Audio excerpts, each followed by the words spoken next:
This is AgGrad Live. We have all of the different segments within the cotton. The show that explores what it's really like to work in the ag industry. So making sure that we get policy and regulatory issues straight from the people who live it every day. Hey everybody, we're back with another episode of AgGrad Live. This is our chance every week. I always say it's my favorite time of the week where we get to pause what we're doing and sit down with an interesting person who does an interesting job in the world of agriculture. And here lately, this past 4 or 5 months or so, we've been focusing on the 30 under 30, the AgGrad 30 under 30 program we launched just this year to understand these people and what has sort of made them successful thus far in their career. And it also is just a great chance to get a glimpse of the interesting things happening in the world of agriculture. So if you caught the whole interview here live on Facebook, great. If you're coming in late and want to listen through other platforms, you can also subscribe to AgGrad on YouTube or to the AgGrad Live podcast on any podcast player. But we're getting ready actually to launch the publication for the 30 under 30, which will be in both digital and print form, as well as open nominations for next year. So make sure you stay tuned for that. And if you haven't gone to aggrad.com and put your email in there, make sure you do so we can keep you updated. But on to our guest for this week, and I'm really excited because she has been on my other podcast, The Future of Agriculture. Her and I have connected for probably over a year now, and she is doing some really fascinating stuff and an inspiring story. Please welcome to the show, Miss Connie Bowen. Connie, thanks for being on the show. Thanks for having me, Tim. I'm excited. You join a very, very select club of people who have been on both Future of Agriculture podcast and AgGrad Live. In fact, I'm trying to think. Jeanette Barnard may be the only other one. I may be leaving somebody out, so I don't want to say that, but it's very, very few. So I hope you feel honored. Oh, glad to be with Jeanette on that book. Great. Well, we are actually not too far away from each other right now. Tell everybody where you are. I am actually out in Oregon. I'm in Willamette Valley in a little town called Scio, which happens to be the covered bridge capital of the West. Fun fact. I am out here with Pharmacopoeia Farms, which is a new company that I recently joined working on with Shonda Warner to create a consumer product brand to better enable vertical integration and farmer profitability through vertical integration. Yeah, I know. I want to dissect that a little bit and find out, explain what that means. So you're a partner for Pharmacopoeia Farms and also an analyst for Chess Ag Full Harvest Partners, which is, as you mentioned, Shonda's investment firm that started this Pharmacopoeia Farms. So Pharmacopoeia Farms is, of course, a farm, but what makes Pharmacopoeia Farms unique? And maybe tell us a little bit about the farm. Sure. Like a deceptive name, actually, because it's certainly more than one farm. So I'll give a little context on Chess first and then go into Pharmacopoeia. So Chess Ag Full Harvest Partners is a farmland investment fund. Shonda started it up in 2006, and it now makes investments in row crop, permaculture, and a little bit of supply chain as well. I think as when you look at agriculture, you notice that they're basically farmers are price takers and are squeezed on both sides. And I think we talk about farm pain a lot in ag, right? One of the clear-cut solutions for profitability is vertical integration and cutting out middlemen, right? And that's really, much easier said than done. But Tim, you partially inspired this. You've been doing those 5-minute features on the Future of Ag podcast, and I think what we're increasingly seeing is farmers are starting to start with direct-to-consumer products from their farm, and that's a good way to make money. It's also a good way to incent. I come, from a history at the Yield Lab or on the tech adoption side. There's a real barrier to adoption in a lot of ways because you don't get rewarded necessarily for being, I'll just simplify and say, a good farmer, right? Mm-hmm. There's not necessarily a connection between the end consumer who demands this thing and your practices. And so, again, the answer there is to vertically integrate. But again, it's hard to do. So I think that there's a really interesting opportunity. We have, because Chess is a farmland investment fund and we manage farmland all over the US, we have an opportunity to kind of test it out ourselves first, right? So what we're doing out here in Oregon is growing hemp hazelnuts, and hemp for oil extraction, so CBD, but really full cannabinoid oil, hazelnuts, and blueberries we grow out here. And then we've got more traditional row crops in the Midwest and the Delta. And then we've got also some other specialty crops in California. But right now, Pharmacopoeia is focused exclusively here in Oregon on hemp products, and then we'll focus on hazelnuts next. Made some fun Nutella batches. But essentially what we're doing is, one, demonstrating that we can do the vertical integration. We're working both to distribute through grocery and to do direct consumer sales online. And then secondly, we hope to become a marketplace for other good farmers and to distribute their products, right? So this is a really early stage venture, but we were partially inspired by our friend in Mississippi at Two Brooks Rice, which is really awesome rice grown in Mississippi. They have a small grain elevator and they sell direct to consumer and in some local stores. And it's a really great way to ensure profit and get rewards for their really regenerative farming practices. And so we'd love to be able to integrate that type of great producer onto our marketplace and help take that one of the many barriers to actually taking that step and doing that vertical integration on yourself. Hopefully take some of that marketplace burden off of friends who are doing a good job farming. Yeah, no, it makes perfect sense because, like you said, it's historically the better a farmer has been, it means they're the lower cost provider. But if their margins continue to shrink, even if they're the lower cost provider, it's not really getting them anywhere. And so, obviously, challenges related to marketing and logistics and infrastructure prevent a lot of them from going direct to consumer. But with a company of the scale and means and resources of Chess Ag Full Harvest Partners can get behind it. It really is really exciting. In fact, tomorrow I'm going to visit Shay Myers, who's a farmer right on the Idaho-Oregon border, and he does some kind of vertical integration stuff as well. So I'm really excited about this space. So with the hemp, I know you said that's kind of what you're focused on now. Are you actually processing the hemp and going direct to consumer on that? I'm headed over to the lab right after this call. Couldn't take the call from there because we have no Wi-Fi there or cell service. So working on it. But I like the farm setting though, so that's okay. We do all of our processing. We right now do exclusively carbon dioxide based processing. So we do CO2 extraction. It yields a higher quality oil than ethanol extraction or butane extraction. And yeah, we grow about 17 acres of hemp, and we are doing right now we sell tinctures and balms. We do full spectrum oil. So that means we're not doing CBD isolate. I guess I should also say hemp, to be clear, is cannabis with low THC levels. So essentially zero THC. THC is the thing that gets it high. CBD is the thing that is really hyped up and you hear about a lot. And now there's like CBD seltzers and all that fun stuff. One thing you might pay attention to in the CBD space right now is there's a lot of products out there and most of them don't really, it's pretty unregulated right now. Most CBD products don't contain CBD. Ours do. There are other ones that do too, but it's just kind of messy. Wow. So that's an interesting, we just focus on quality and doing what we can. We sell tinctures that have the full spectrum cannabinoidal profile, which we think is pretty important because we do know a lot about CBD and THC. CBD is an anti-inflammatory, THC gets you high, so that's fun, but we don't deal with that.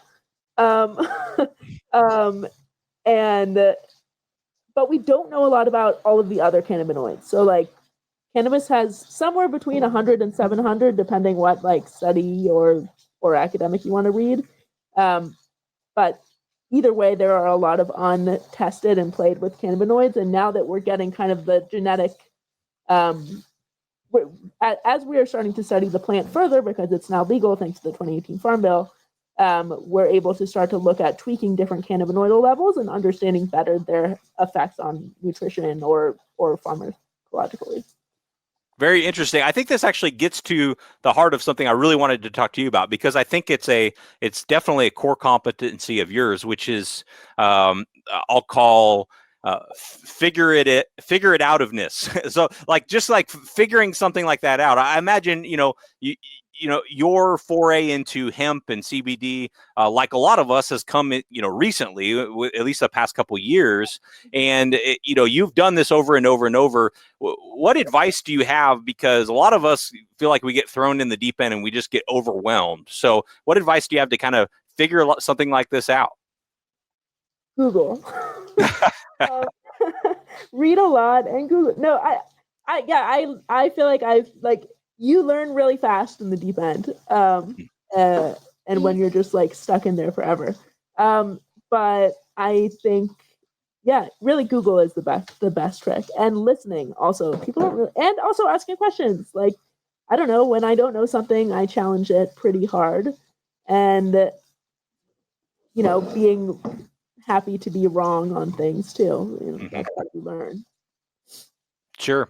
Well, take us back. You've had to do that a lot in your career already, just kind of figure things out. I know you've told me before you didn't come from a farm family, came from the East Coast. Talk to us about your story and sort of what led you to joining Pharmacopoeia Farms. Yeah. So I grew up in New Jersey and New York City suburbs. It's weird to all my friends and family that I don't live in New York or Boston or San Francisco. And a big reason for that is I did this entrepreneurial fellowship program called Venture for America. Tries to get recent college graduates to work in startups in cities like St. Louis, Detroit, Baltimore, Philly, Miami, New Orleans, cities that are relatively under. They're not the destination for college graduates necessarily. I would argue that maybe they should be. And so through that, I ended up out in St. Louis, or looking at companies out in St. Louis. I've always been in food. I actually really considered culinary school and kind of going down the culinary track. I worked as a pastry chef for a little bit. Really very food motivated. But then I figured, I can get an engineering degree and I can be a chef, but you can't do it the other way around. So I studied engineering, and as I was doing that, have been very kind of conservation motivated most of my life. And so I just kind of married, I think, all of those interests in ag tech. I worked a lot with food computers, kind of parameterized systems when I was in college. And that's kind of what led me to explore startups and ag tech, which is what led me to Venture for America. And then I bumped into the Yield Lab, which was a happy accident. I meant not to work in finance. Those are I was didn't know what to do, but I knew I didn't want to work in finance or nonprofits. Now, if you look at my resume, you'll notice that's all I've done so far. So I bumped into the Yield Lab. At the time, it was just an accelerator in St. Louis, making small early stage investments. It's now grown and so it was just interesting. It was investing in sustainable agri-food, but we weren't calling it agri-food tech even then. And I just thought it was interesting, so I did it. I don't really overthink things; I just do them.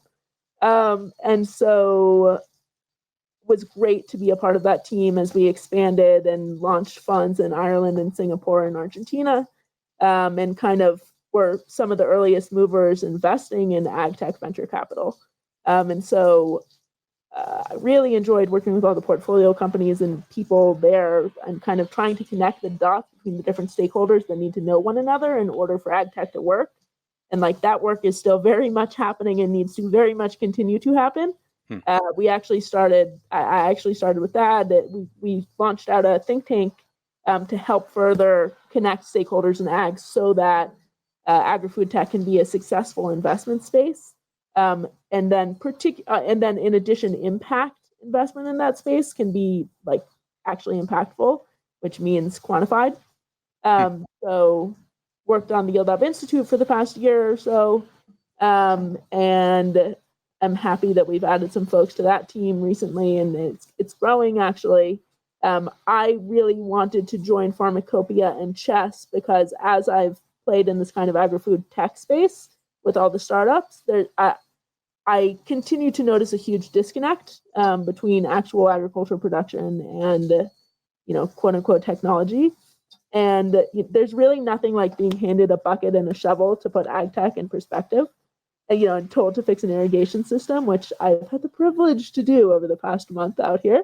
So I really wanted to better understand, one, farmland investment, because I think that when you look at financial vehicles that can support solutions for agri-food systems, I think that some hybrid vehicle ultimately is going to be necessary. I don't know what it is yet, though, so I'm learning. And then two, I think that this is the time for the marketplace. In the next couple of years is a time for a really interesting marketplace opportunity for farmers to directly connect to consumers and make money doing it. Now, I know Chess Ag has investments in multiple parts of the country and probably the world as well. I don't know, but why Pharmacopoeia Farms in Oregon with hemp and then hazelnuts? Why that as opposed to maybe starting with another investment? I'm just curious, kind of what factors are at play there. I actually think hemp is great this year to be in. The margins are ridiculous. Next year they'll be much less ridiculous, and then it will become a normal thing. So Oregon is great from an early hemp adoption standpoint. Shonda was able to plant hemp last year, and so now everyone and their brother's growing hemp this year, but they haven't necessarily thought through the entire how do we dry this? Oh, who's going to process it? And it's some people are going to lose a lot of money, I think, but we kind of are able to slowly ramp up out here, which is, I think, advantageous. And then it just, I think hemp is the perfect thing to start this off. I actually was at some conference and we were talking about kind of like the link between nutrition. At Davos in the Delta, between nutrition and increased ag tech, right? Like if you can better track the genetics and really both genome and phenome for crop production, theoretically you can link that to personalized nutrition. But that's really hard to do on a big scale. But hemp is really interesting in that its main selling point is this kind of supplemental benefit side. And also we know that we're going to be exploring in great detail kind of the actual what compounds are in it that are having different effects on your health. So I think that there's a really interesting opportunity in this space specifically with kind of the link of personalized nutrition to production that doesn't exist in most other crops. That makes a lot of sense, and you'll be uniquely positioned to take advantage of that because you'll be vertically integrated and kind of have control over that data from end to end. That's pretty cool. Man, that's exciting. I actually the hazelnuts. So you mentioned Nutella earlier. So hazelnuts go to Nutella. Is that the primary product that comes from hazelnuts? Hazelnuts. It is silly that we eat so many almonds in this country. We should be eating more hazelnuts. Really? Just raw? No, right. Well, or roasted, right? You want to make sure there's a kill stop because you want to make sure your food is food safe. But you could pasteurize them and eat them raw. I prefer them roasted. I've been I'm mostly living on blueberries and hazelnuts right now. It feels like, because we have blueberry orchards too. But yeah, we roast up the hazelnuts and they're delicious. And you can also make a hazelnut butter. You can do a hazelnut chocolate butter because everyone's familiar with Nutella. There's all sorts of interesting products you can make out of it. It's just not something that we consume very much of in the US. And it doesn't make sense because it's a very, very low water crop, especially as compared to almonds. And nutritionally speaking, it's equal, if not better than almonds. So it's a great nut. Eat more aka filberts. Hazelnuts, filberts, same thing. Eat more filberts or hazelnuts. Let's talk about kind of not coming from ag, being right in the middle of this ag tech boom, in a very important role there, and now kind of being on the forefront of direct to consumer, it probably came with some challenges. So I'd like to just talk about some of the difficult aspects of, and maybe it's not unique to ag, but of kind of getting to where you are. What's been most challenging for you? I mean, everything is hard, but the hardest thing is like doing the thing. Like you just have to figure everything out. I think I'm really new, right? I've been at Pharmacopoeia for like a month, right? So there are more challenges. Right now, I'm trying to learn everything. I'm trying not to be that tech person who comes onto the farm and says, "Oh, I know a startup that can fix that," because you really run the risk of being that person. Yep. I'm probably that person sometimes. And so I'm trying to observe and be empathetic and just kind of understand the situation, understand things better. I mean, there's not any, it's very challenging, I would say, to do things without resources, which is, I had a lot of experience doing that at the Yield Lab and the Yield Lab Institute, right? Because that was kind of a startup fund in of itself. Yield Lab Institute didn't have any fun, I did all of that fundraising. So I think that's hard. But it's just like getting over the fact that something is hard and you don't know how to do it, and just like making the jump and doing it. Yeah. That's the hard part. Okay, we're back with Connie Bowen. We got cut off there. She's at the farm in rural Oregon, so it's just one of the realities of working in agriculture here. But Connie, I don't think you could hear me when we got cut off there. I was asking you if you could tell us a little bit about the Manure Challenge, just because just the name itself just requires that I ask you about this. It's something that you did before coming over to Pharmacopoeia Farms, but I'm just curious. Yeah, no, I'm glad you asked, because this has turned into one of my favorite projects like ever. One, because it's fun to talk about the Manure Challenge all day long and have that on your calendar all the time. Infinite pun opportunities. But the Manure Challenge is an innovation challenge. So it was, I think it's more interesting to give kind of the story of how it started.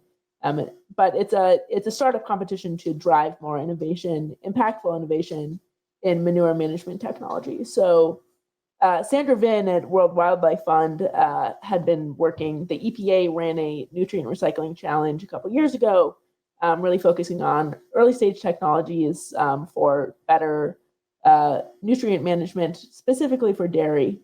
And I was talking to Sandra about it for a while, and we like to talk to World Wildlife Fund's food team, kind of a mouthful, because there's so many interesting opportunities, I think, for conservation to play with investment. This was when I was with Yield Lab. And so one of the opportunities we saw was, okay, here's an area that is relatively underinvested and has an opportunity to be super high impact in terms of environmental, and then when you look beyond U.S. markets, really also social impact. And even in U.S. markets, when you think about the struggles of dairy farmers today, right? There is really an opportunity to recapture the nutrient, because when you think about it, manure is essentially nutrients and water, right? Both of those are high, and fiber. Those are all value stream products, right? You just have to isolate them in a way that's economically reasonable, and you can scale that and make money off of it. So, we are almost getting to a point, I think, where you can start to envision a world where you might make more money off of the fertilizer and your cow poop than your milk, which that starts to bring into question some other things. But nevertheless, there's a huge opportunity to significantly actually reduce greenhouse gas emissions by investing in improved technologies in manure management. Especially, I can go on for days about, look at this investment opportunity versus some of the clean alternative protein opportunities. And I would argue that this is a far, far more impactful, when you're thinking about environmental impact, a far more impactful investment. But anyway, the Manure Challenge is essentially a hybrid of a startup competition kind of and an accelerator model. So we are doing a prize model We've got 8 awesome companies participating. We went through a selection process, kind of much like all of our Yield Lab accelerators. And we match each company with a financial mentor, as well as with an agribusiness mentor. The focus here really is on innovative, scalable business models. There's a lot of really cool waste processing technologies. What they need to do is deliver an ROI for whoever's paying. Right. And because they can get expensive. Challenge. It can get expensive, but it can also be done modularly, and there are creative financing mechanisms for. It's interesting too and debatable whether or not you should be accounting for carbon credits in this kind of financial system, but you can be, because you can make that work if you have a partnership with the right carbon credit certifiers, although that's an expense. So you have to have the right, you need to have enough cattle under management. Right. Or swine, I should say. We looked at this challenge very broadly. So not exclusively cows. We have poultry and swine as well. But Sure. right now it's a US market-based challenge, and we're actually we'll have a pitch competition in March to select a winner who will win it's totally non-dilutive, but will win a cash prize. And our goal is to highlight this investment space and to also build a model by which we can correlate equity investment into manure management technologies with impact. That at the Yield Lab was really a big pain point that we had. We want to make impact investments, but how can we measure that? Right. It's super, super hard. So we're looking at a really specific subsector. I think it's easier to do it. And we can also, we think, attract more investment, because then investors can look to their investors and say, hey, look, we reduced CO2 by X percentage in this investment. And it would be really great to be able to track that based on, sales of this technology results in approximate reduction in greenhouse gas levels, period. Right. Yeah, that impact piece. I mean, it's hard to measure. It's even harder to predict. And so when you're trying to predict how successful they're going to be at a business and what kind of impact they're going to have, that I could see where that could get really, really tough. I always ask guests from this show ahead of the interview to provide any advice that's either helped them or advice that they would share with other young professionals in agriculture. And I loved one that you jotted down, and it actually is 2 that maybe seem to be at odds a little bit, which is stop apologizing and hold yourself accountable. So can you talk about those 2 things, why those are important pieces of advice, why they might be in conflict, and why you don't think they are? Yeah, sure. Well, the first one is, I rarely go this long into talking without saying, one of the things that I didn't really expect. So the stop apologizing thing is something that a coach used to say to me. And it's very much just kind of a feminist thing, right? Like, women always apologize, and particularly working in, one of my big things is trying to increase access for everyone, and that that means increasing diversity in terms of who gets funded and things. So part of the kind of not apologizing thing is just be confident, right? Essentially, and as a woman, take charge and don't be what's necessarily society kind of pushes you down to be. Not to get too into the feminist rant stuff, but then on the accountability front, I think it's really, you're gonna be, when you have opinions, you're going to be wrong a lot, which is fine. You just have to be open to being wrong. And you also, when you do a lot of things quickly, which you do in startup world, right? You're gonna make a lot of mistakes, probably. So you just kind of have to own it and learn for next time. And it's always better to be the bigger person, I find, and just kind of, take full accountability for it. Definitely. No, I really like that. I like the way you put that, because it rings true with a lot in business of, you can't sit around and sulk on everything you think you might have done wrong, but you also, can't free yourself from all accountability. So it really makes a ton of sense for me. Now, I want to talk a little bit more before I let you go here about Pharmacopoeia Farms, the challenge of going direct to consumer. And so for you in your role, how much do you time can you or do you spend on the marketing side of things and, trying to find buyers for this end product? And how much time on, just getting the operations right and efficient and run well? Good question, and that's going to be an evolving answer. Mhm. But I would say we're fortunate, and I also like it's interesting because in startup talk, right, direct to consumer means e-commerce, and when you look at for us, we're also selling in grocery, right? So we don't. So I guess arguably that's not direct to consumer, and so if you're selling in. And so we have a distribution partner for grocery who's helping us to market to Right. that group. So that's awesome and helpful, and I don't really have to worry about it as much. Now, I think it's interesting. We've just kind of been very quiet right now. We really just started to be able to sell product online recently.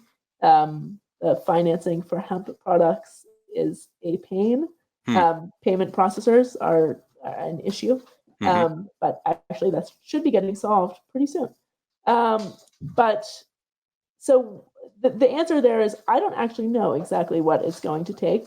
I have some idea, having spoken with a lot of folks at B2B, but I think that is definitely going to be one of the earliest hires that we make. I think that will be a really, as soon as we get through hemp harvest this year, that's going to be kind of the focus. And kind of more than that, figuring out what infrastructure is necessary so that you can replicate this process, right? Right. So it's kind of, we're going to be learning and making mistakes. We're going to be taking notes so that it can be easier for us to do on other products and for others to do. And if people want to follow along and learn from those mistakes and your experiences, and just kind of hear you're a very talented writer and you just think really clearly about this stuff. I know you've written for Forbes. Where's a good place that people can follow along? I know you recently made the transition to Pharmacopoeia Farms. Is it on that website, or where can we follow Connie? Yeah, well, I mean, definitely, all the LinkedIn, I'm on Twitter, Connie Bowen space on Twitter, but also like Pharmacopoeia is really, we're about to ramp up our marketing efforts. But we're pharmacopiafarms.com. We're at Pharmacopoeia Farms on Instagram, Twitter, Facebook. And go to pharmacopiafarms.com. You can place an order. They're really awesome products. Stay tuned. And I also do a bit. You can check out my column on Forbes too. I do write with some regularity there. But yeah, I'm pretty easy to find. Also, like, you can just email me, Connie at pharmacopiafarms.com. I'm pretty game to talk to anyone all the time. Okay, I am. I'm putting the email. There's a lot of address things. Sorry, Tim. I know that you type these. No, I'm going to do I'm going to do the email address and get that up here.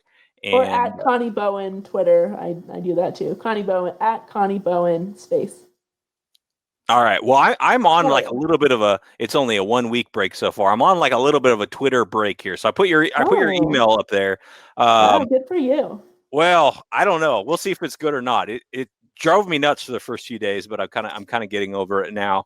I would encourage all of you listening or watching to reach out to Connie. Like I said, you've really developed this network in a lot of different aspects of the industry, and I think the moves you all are making at Pharmacopoeia Farms are just so interesting and smart that I can't wait to follow along. And congrats, of course, on the AgGrad 30 under 30, very well deserved. And thanks so much for being a great ambassador for that program as well. And thanks for being on the show, of course. Yeah, thank you for having me. Always fun to talk to him. I appreciate it.